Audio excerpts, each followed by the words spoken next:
मां हि पार्थ व्यपाश्रित्य येऽपि स्युः पापयोनयः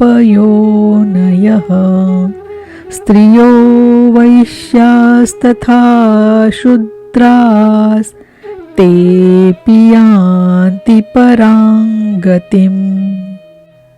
पार्थ, स्त्री, वैश्य, शूद्रादि तथा जो कोई पाप योनि वाले भी हो, वे सभी मेरे आश्रित होकर परम गति को प्राप्त होते हैं।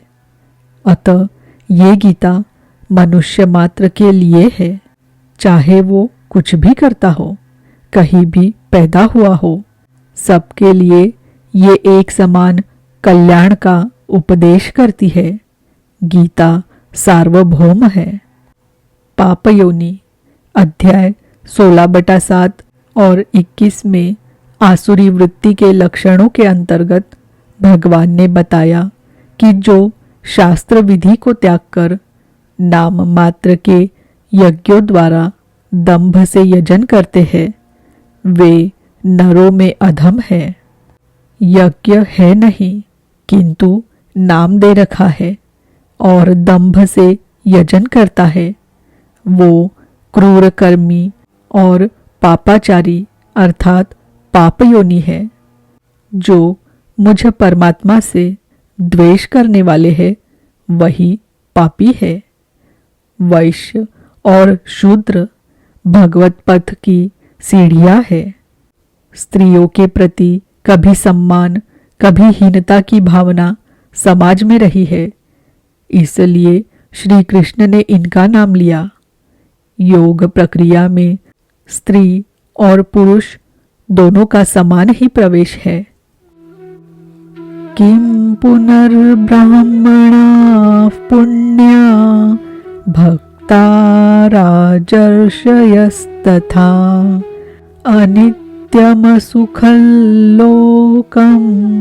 इमं प्राप्य भजस्व माम्। फिर तो ब्राह्मण तथा राजर्षि क्षत्रिय श्रेणी प्राप्त भक्तों के लिए कहना ही क्या है। ब्राह्मण एक अवस्था विशेष है जिसमें ब्रह्म में प्रवेश दिला देने वाली सारी योग्यताएं विद्यमान हैं। शांति, आर्जव, अनुभवी उपलब्धि, ध्यान और इष्ट के निर्देशन पर जिसमें चलने की क्षमता है, वही ब्राह्मण की अवस्था है। राजर्षि क्षत्रिय में रिद्धियों सिद्धियों का संचार, शौर्य, स्वामी भाव, पीछे न हटने का स्वभाव रहता है। इस योग स्तर पर पहुँचे हुए योगी तो पार होते ही है, उनके लिए क्या कहना है। अतः अर्जुन, तू सुख रहित क्षण भंगुर इस मनुष्य शरीर को प्राप्त होकर मेरा ही भजन कर। इस नश्वर शरीर के ममत्व पोषण में समय नष्ट न कर। योगेश्वर श्री कृष्ण ने यहाँ चौथी बार ब्राह्मण, क्षत्रिय, वैश्य और शूद्र की चर्चा की। अध्याय 2 में उन्होंने कहा कि क्षत्रिय के लिए युद्ध से बढ़कर कल्याण का कोई रास्ता नहीं है।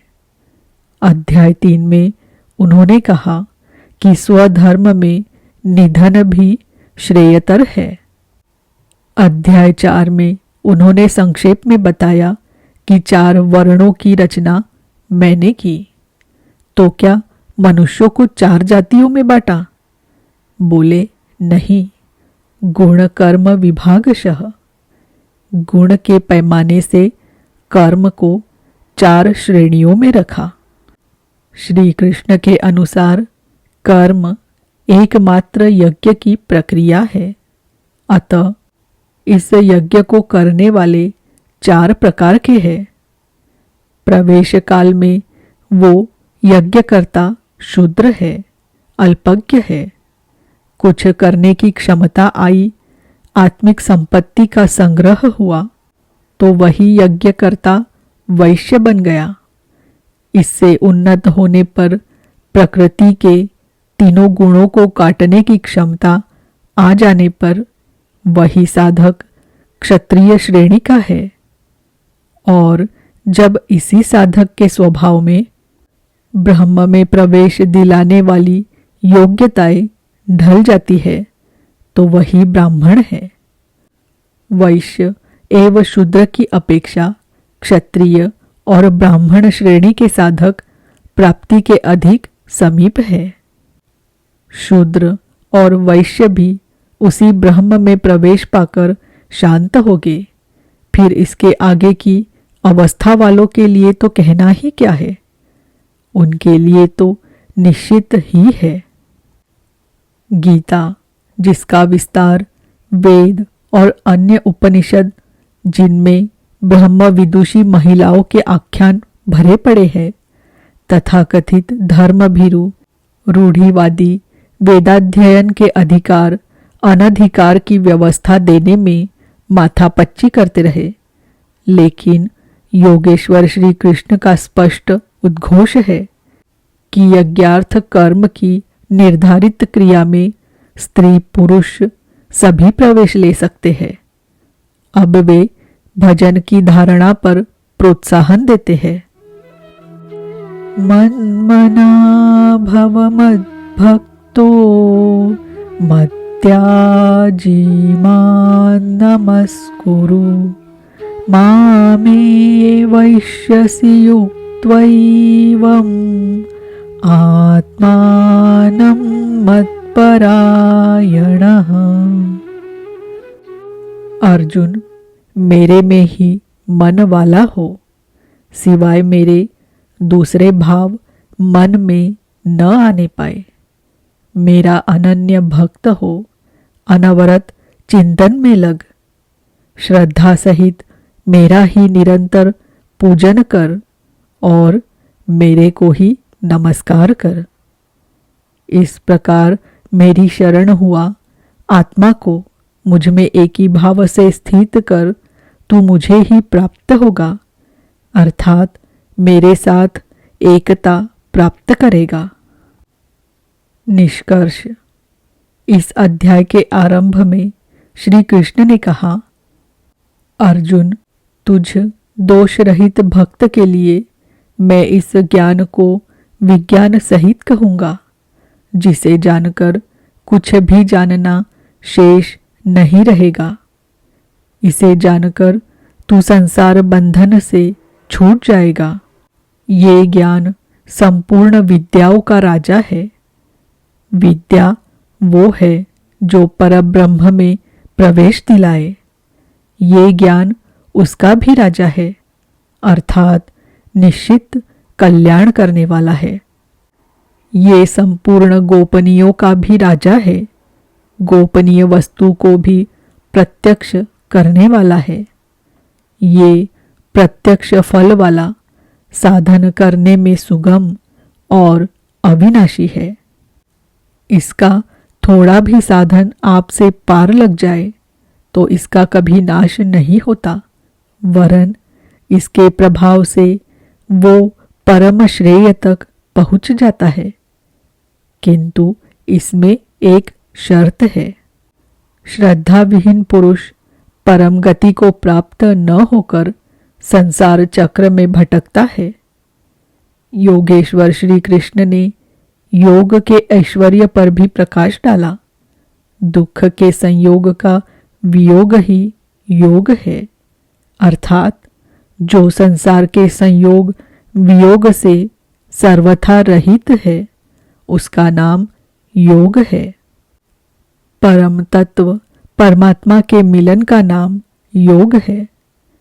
परमात्मा की प्राप्ति ही योग की पराकाष्ठा है।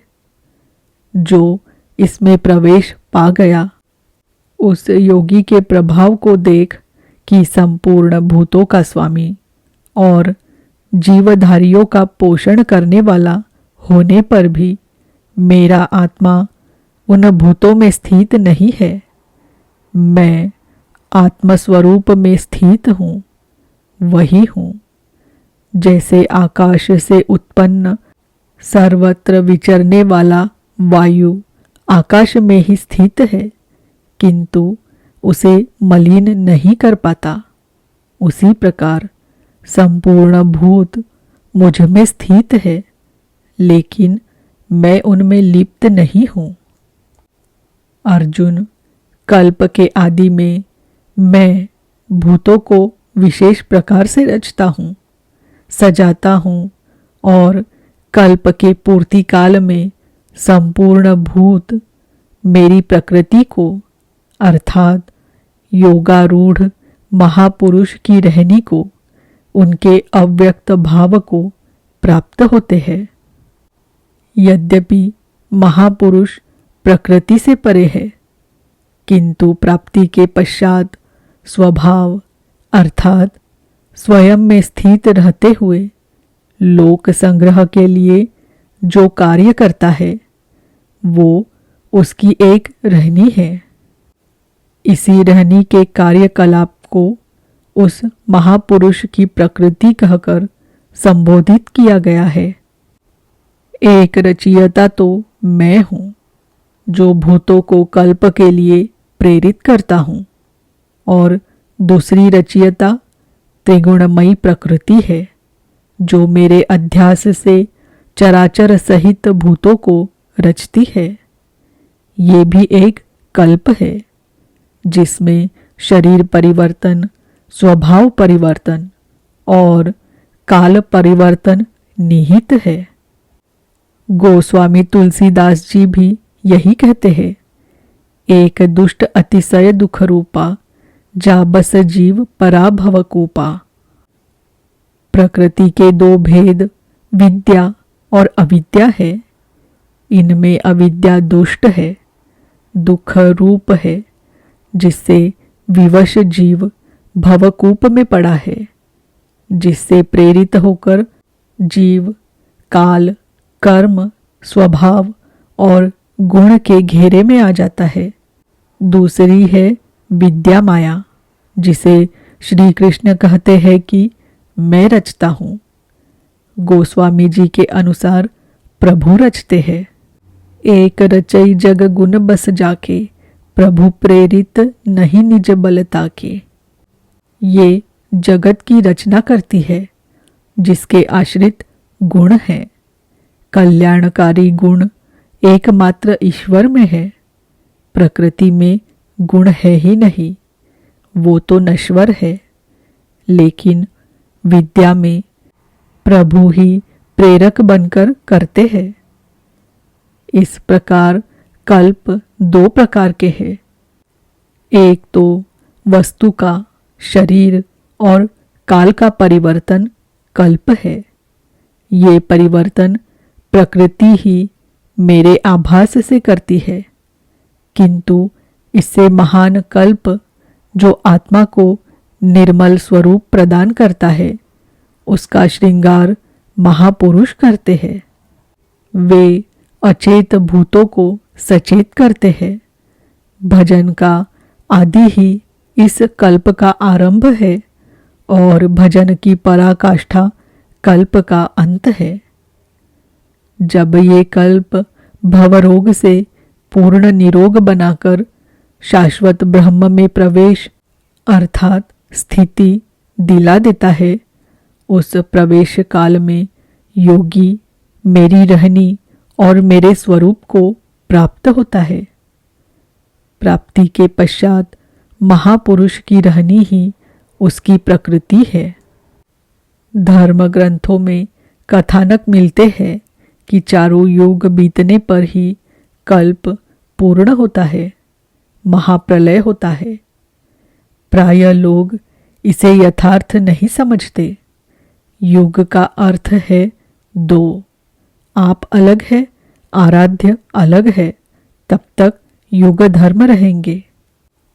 गोस्वामी जी ने रामचरितमानस के उत्तरकांड में इसकी चर्चा की है। जब तामसी गुण कार्य करते हैं, रजोगुण अल्प मात्रा में है, चारों ओर वैर विरोध है, ऐसा व्यक्ति कलयुगीन है।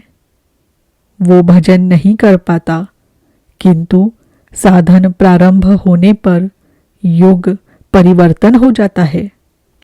रजोगुण बढ़ने लगता है, तमोगुण क्षीण हो चलता है, कुछ सत्वगुण भी स्वभाव में आ जाते हैं।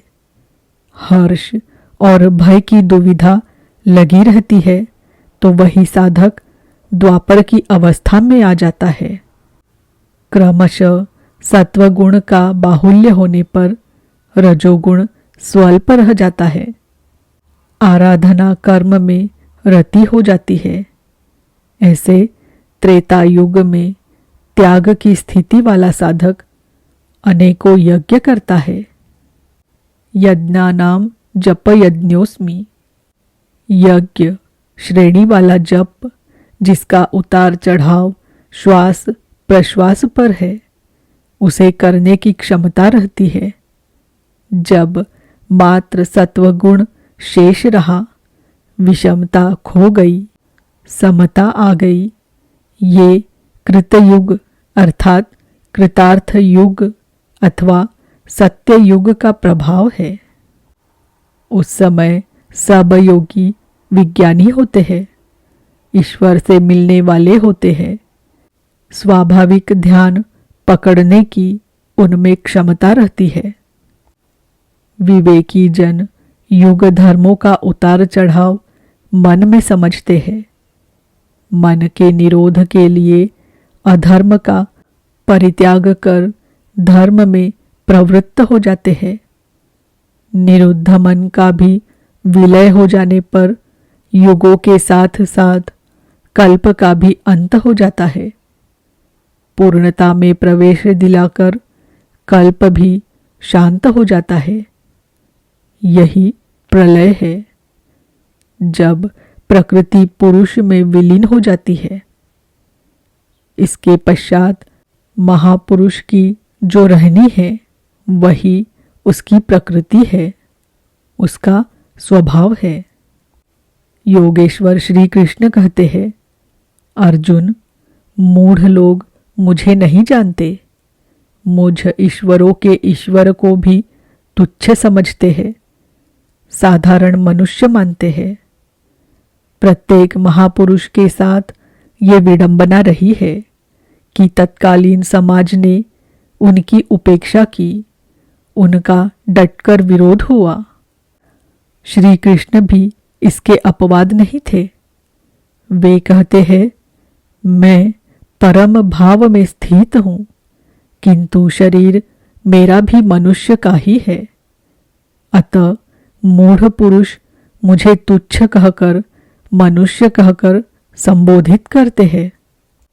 ऐसे लोग व्यर्थ आशा वाले हैं, व्यर्थ कर्म वाले हैं, व्यर्थ ज्ञान वाले हैं कि कुछ भी करे और कह दे कि हम तो कामना नहीं करते, हो गए निष्काम कर्मयोगी। वे आसुरी स्वभाव वाले मुझे नहीं परख पाते, किंतु दैवी संपद को प्राप्त जन अनन्य भाव से मेरा ध्यान करते हैं, मेरे गुणों का निरंतर चिंतन करते हैं। अनन्य उपासना अर्थात यज्ञार्थ कर्म के दो ही मार्ग है। पहला है ज्ञान मार्ग अर्थात अपने भरोसे अपनी शक्ति को समझकर उसी नियत कर्म में प्रवृत्त होना, और दूसरी विधि स्वामी सेवक भावना की है, जिसमें सद्गुरु के प्रति समर्पित होकर वही कर्म किया जाता है।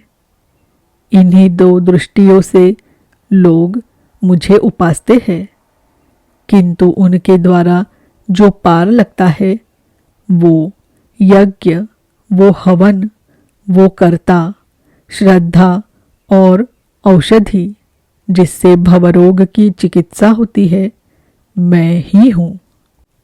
अंत में जो गति प्राप्त होती है वो गति भी मैं ही हूँ।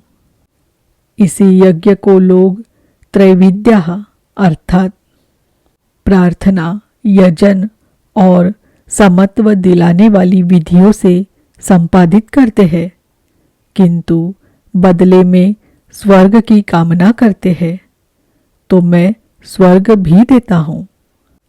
उसके प्रभाव से वे इंद्र पद प्राप्त कर लेते हैं, दीर्घकाल तक उसे भोगते हैं, किंतु पुण्य क्षीण होने पर वे पुनर्जन्म को प्राप्त होते हैं। उनकी क्रिया सही थी, किंतु भोगों की कामना रहने पर पुनर्जन्म पाते हैं। अतः भोगों की कामना नहीं करनी चाहिए। जो अनन्य भाव से अर्थात मेरे सिवाय दूसरा है ही नहीं, ऐसे भाव से जो निरंतर मेरा चिंतन करते हैं, लेश मात्र भी त्रुटि न रह जाए, ऐसे जो भजते हैं, उनके योग की सुरक्षा का भार मैं अपने हाथ में ले लेता हूँ। इतना होने पर भी कुछ लोग अन्य देवताओं की पूजा करते हैं। वे भी मेरी ही पूजा करते हैं, किंतु वो मेरी प्राप्ति की विधि नहीं है। वे संपूर्ण यज्ञों के भोक्ता के रूप में मुझे नहीं जानते, अर्थात उनकी पूजा के परिणाम में मैं नहीं मिलता। इसीलिए उनका पतन हो जाता है। वे देवता, भूत अथवा पितरों के कल्पित रूप में निवास करते हैं, जबकि मेरा भक्त साक्षात मुझ में निवास करता है, मेरा ही स्वरूप हो जाता है। योगेश्वर श्री कृष्ण ने इस यज्ञार्थ कर्म को अत्यंत सुगम बताया कि कोई फल, फूल या जो भी श्रद्धा से देता है, उसे मैं स्वीकार करता हूँ। अतः अर्जुन, तू जो कुछ आराधना करता है, मुझे समर्पित कर। जब सर्वस्व का न्यास हो जाएगा, तब योग से युक्त हुआ तू कर्मों के बंधन से मुक्त हो जाएगा, और वो मुक्ति मेरा ही स्वरूप है। दुनिया में सब प्राणी मेरे ही है। किसी भी प्राणी से न मुझे प्रेम है न द्वेष। मैं तटस्थ हूँ, किंतु जो मेरा अनन्य भक्त है, मैं उसमें हूँ और वो मुझ में है।